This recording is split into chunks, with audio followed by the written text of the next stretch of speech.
What's happening in eastern Congo and why aid groups are warning of a new humanitarian crisis. Cape Town, South Africa. Aid organizations fear a new humanitarian crisis in the rest of eastern Congo region, where the renowned armed rebel group M23 is in the midst of a new advance that threatens to cut off a major city and leave millions of people struggling for food and medical help. As you come on to the page, kindly hit the like bell and subscribe to the channel if you haven't done so as yet. And don't forget to put on the notification bell, so you can be notified when I drop the next video. Thank you. Eastern Congo has been beset by conflict for years, with M23 among more than 100 armed groups vying for a foothold in the mineral-rich area near the border with Rwanda. Some have been accused of carrying out mass killings. There's been an upsurge in fighting in recent weeks between M23 rebels and Congo army forces, and it comes as the United Nations plans to withdraw peacekeepers from the region by the end of the year. Tensions are also rising between Congo and Rwanda, with them blaming each other for supporting various armed groups. Congo accuses Rwanda of backing M23. This weekend, the U.S. State Department condemned what it called the worsening violence. A group of aid agencies has estimated that 1 million people have already been displaced by fighting in the last 3 months. The March 23rd Movement, or M23, is a rebel military group mainly made up of ethnic Tutsis that broke away from the Congolese army just over a decade ago. They staged a large offensive in 2012 and took over the provincial capital of Goma near the border with Rwanda, the same city they are threatening again. The conflict has regional complications, with neighboring Rwanda also accused by the US and UN experts of giving military aid to M23. Rwanda denies that but effectively admitted on Monday that it has troops and missile systems in eastern Congo. Rwanda said that is to safeguard its own security because of what it claims is a buildup of Congo army forces near the border. Rwanda has rejected calls from the US to withdraw. There are also ties to the Rwandan genocide of 30 years ago, with M23 and Rwanda saying separately that they are fighting a threat from a Congolese rebel group that is connected to the Congo army and partly made up of ethnic Hutus who were perpetrators of the 1994 genocide. Congo-Rwanda tensions. Relations between Congo and its eastern neighbor have been fraught for decades. Hundreds of thousands of Rwandan Hutu refugees had fled to Congo, then Zaire, in the aftermath of the 1994 Rwandan genocide. Among them were soldiers and militiamen responsible for the slaughter of 800,000 minority Tutsis and moderate Hutus. 2 years after the genocide, Rwanda and Uganda invaded eastern Congo to try and root out what remained of those genocide perpetrators, which led to the toppling of then Congo President Mobutu Sese Seko. Tensions between Congo and Rwanda escalated in 2021 with the resurgence of M23 attacks on Congolese soldiers after nearly a decade of relative inactivity due to a 2013 peace deal. The presence of so many armed groups is believed to be connected to illegal mining, with eastern Congo rich in gold and other minerals. Smartphones, computers and electric vehicles may be emblems of the modern world, but, says Siddharth Kara, their rechargeable batteries are frequently powered by cobalt mined by workers laboring in slave-like conditions in the Democratic Republic of Congo. Kara, a fellow at Harvard's T.H. Chan School of Public Health and at the Kennedy School, has been researching modern-day slavery, human trafficking and child labor for 2 decades. He says that although the DRC has more cobalt reserves than the rest of the planet combined, there's no such thing as a clean supply chain of cobalt. His new book, Cobalt Red, Kara writes that much of the DRC's cobalt is being extracted by so-called artisanal miners, freelance workers who do extremely dangerous labor for the equivalent of just a few dollars a day. You have to imagine walking around some of these mining areas and dialing back our clock centuries, Kara says. People are working in subhuman, grinding, degrading conditions. They use pickaxes, shovels, stretches of rebar to hack and scrounge at the earth in trenches and pits and tunnels to gather cobalt and feed it up the formal supply chain. Kara says the mining industry has ravaged the landscape of the DRC. Millions of trees have been cut down, the air around mines is hazy with dust and grit, and the water has been contaminated with toxic effluents from the mining processing. What's more, he says, cobalt is toxic to touch and breathe, and there are hundreds of thousands of poor Congolese people touching and breathing it day in and day out. Young mothers with babies strapped to their backs, all breathing in this toxic cobalt dust. Cobalt is used in the manufacture of almost all lithium-ion rechargeable batteries used in the world today.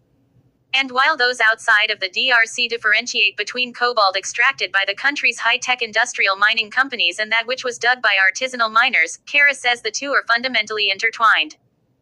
There's complete cross-contamination between industrial excavator-derived cobalt and cobalt dug by women and children with their bare hands, he says. Industrial mines, almost all of them, have artisanal miners working, digging in and around them, feeding cobalt into the formal supply chain. Kara acknowledges the important role cobalt plays in tech devices and in the transition to sustainable energy sources. Rather than renouncing cobalt entirely, he says people should focus on fixing the supply chain. We shouldn't be transitioning to the use of electric vehicles at the cost of the people and environment of one of the most downtrodden and impoverished corners of the world, he says. The bottom of the supply chain, where almost all the world's cobalt is coming from, is a horror show. Technically, under the law, there should not be artisanal mining taking place in any industrial mine. And yet, lo and behold, at most of the industrial mines, there is some artisanal mining taking place. In some cases, predominantly artisanal mining is taking place. And the reason is, it's a penny wage way to boost production. I mean, imagine you're in a part of the world where there are millions of people who barely get $1 or $2 a day who are grindingly poor and will accept almost any labor arrangement just to survive. Well, you put them in a tight pit, cram them with 10,000 other people and pay them a couple of dollars, and they'll produce thousands of tons of cobalt per year for almost no wages. And so that's not legal, but it's happening. Imagine an entire population of people who cannot survive without scrounging in hazardous conditions for $1 or $2 a day. There is no alternative there. The mines have taken over everything. Hundreds of thousands of people have been displaced because their villages were just bulldozed over to make place for large mining concessions. So you have people with no alternative, no other source of income, no livelihood. Now, add to that the menace in many cases of armed forces pressuring people to dig, parents having to make a painful decision: do I send my child to school or do we eat today? And if they choose the latter, that means bringing all their kids into these toxic pits to dig just to earn that extra 50 cents or $1 a day. That could mean the difference between eating or not. So in the 21st century, this is modern-day slavery. It's not chattel slavery from the 18th century where you can buy and trade people and own title over a person like property. But the level of degradation, the level of exploitation is on par with old world slavery. Imagine a mountain of gravel and stone just avalanching down on people, crushing legs and arms, spines. I met people whose legs had been amputated, who had metal bars in where their legs used to be. I spoke with many families whose children, husbands, spouses, had suffered horrific injuries. Oftentimes, digging in these larger open-air pits, there are pit wall collapses. Imagine a mountain of gravel and stone just avalanching down on people, crushing legs and arms, spines. I met people whose legs had been amputated, who had metal bars in where their legs used to be. And then the worst of all is what happens in tunnel digging. There are probably 10,000 to 15,000 tunnels that are dug by hand by artisanal miners. None of them have supports, ventilation shafts, rock bolts, anything like that. And these tunnels collapse all the time, burying alive everyone who is down there, including children. It's a demise that is almost impossibly horrific to imagine. And yet I met mothers pounding their chests in grief, talking about their children who had been buried alive in a tunnel collapse. And these stories never get out of the Congo. People just don't know what's happening down there. There's money to be made in every corner and every direction. And you've got these militias.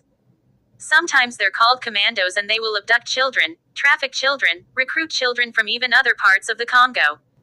I met children who had come from hundreds of miles away and have been brought through militia networks down into the copper cobalt mines to dig. And as they dig and earn their $1 or $2, that's what funds these militia groups. So children are the most heavily exploited of all the people down there. They're the most vulnerable and oftentimes trafficked and exploited, in some cases in very violent circumstances. Corruption is a big part of the problem. That's what allows so much of this abuse to persist. And the thing is, imagine the Congo. It's a war-torn, deeply impoverished nation that has been subjected to generations of pillage and ransacking going all the way back, now centuries, to the slave trade. And so when big foreign stakeholders come waving around large sums of money, it's not a long stretch of the imagination to see that there would be corruption.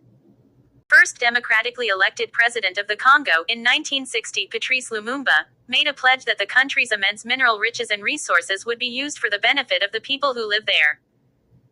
and in short order, within 6 months, he had been deposed, assassinated, chopped to pieces, dissolved in acid and replaced with a bloody dictator, a corrupt dictator who would keep the minerals flowing in the right direction. So if you don't play ball with the power brokers at the top of the chain and with the global north, Patrice Lumumba showed what's the outcome, what will happen. And I think that's also a part of this lesson that we need to understand historically, when we talk about things like corruption. China cornered the global cobalt market before anyone knew what was happening. It goes back to the year 2009 under the previous president in the Congo, Joseph Kabila. He signed a deal with the Chinese government for access to mining concessions in exchange for development assistance, a commitment to build roads and some public health clinics, schools, hospitals, things like that, and that opened the door. Before anyone knew what happened, Chinese companies had seized ownership of 15 of the 19 primary industrial copper-cobalt mining concessions down there. So they dominate mining excavation on the ground. And not just that, they dominate the chain all the way through to the battery level. They have about 70-80% of the refined cobalt market and probably half of the battery market. There are some incidents that are just so burned into me that they'll come at me just like a terror, and it's hard. I just hope I've done justice to those stories and to the people who shared their tragedies with me, courageously shared these tragedies with me. I just want their voices to reach the world, and then the world will decide what to do with the truth and the testimonies of the Congolese people. But if I've done some justice to bringing those voices out into the world that can scarcely function without the suffering of the Congolese people, then it's all worth it. Even the nightmares and the terrors, it's all worth it.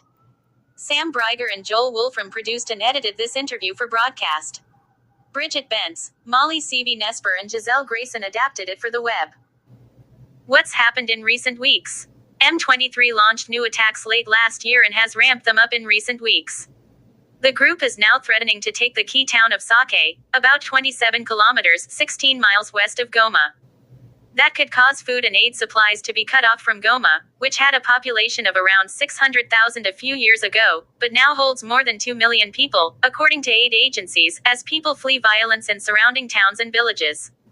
The advance of rebels on Sake poses an imminent threat to the entire aid system. In eastern Congo, the Norwegian Refugee Council said. It said 135,000 people were displaced in just 5 days in early February. The violence has also sparked protests from the capital, Kinshasa, to Goma, with angry demonstrators saying the international community is not doing enough to push back against M23 and not taking a hard enough stance against Rwanda. What's at stake? The new fighting could lead to an escalation of regional tensions and involve more countries. As the UN winds down its 25-year peacekeeping mission in eastern Congo, a multinational force under the Southern African Regional Bloc is set to step in. That force will include soldiers from regional powers South Africa, Malawi and Tanzania. They will help the Congo Army forces, but it might put them in direct conflict with Rwanda. There's also the humanitarian cost. The International NGO Forum in Congo, a group of non-governmental organizations working in the region, said the escalation in fighting has involved artillery attacks on civilian settlements, causing a heavy toll and forcing many health and aid workers to withdraw. Eastern Congo already had one of the world's worst humanitarian crises, with nearly 6 million people previously displaced because of conflict, according to the UN Refugee Agency. There are concerns a new disaster could largely go unnoticed because of the attention on the war in Gaza and Russia's invasion of Ukraine. Associated Press writers Sam Mednick in Dakar, Senegal, and Rodney Mahamza in Kampala, Uganda, contributed to this report. As you leave the page, don't forget to hit the like bell and subscribe to the channel if you haven't done so as yet. Thank you for watching.